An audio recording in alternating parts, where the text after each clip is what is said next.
বহু মানুষ আমার দিকে তাকিয়েছিল যে ওই লোকটা যেন নতি স্বীকার না করে, সে যেন মাথাটা নত না করে। আমি তীব্রভাবে ওই সময়টায় এটাকে একটা চাপ অনুভব করেছি।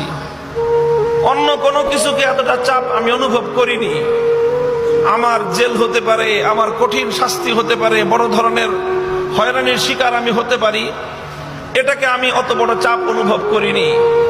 আমি যেটাকে চাপ অনুভব করেছি সবচেয়ে বেশি, সেটা হলো এই যে হাজার হাজার ইমানদার, মুখলেস, নিভৃতচারী আল্লাহওয়ালা নারী, পুরুষ, বুজুর্গ, তারা সবাই তাকায় আছে আমার দিকে। তাদের হৃদয়ের কামনা ছিল ও যেন ওর কথা, ওর ভাষা যেন নরম না করে। এই জিনিসটা আমি অনুভব করেছিলাম। তখন আমি একটা শপথ করেছিলাম, জীবন যেতে পারে, হকের কথা বলেছি, এই কথা আমি প্রত্যাহার করব না।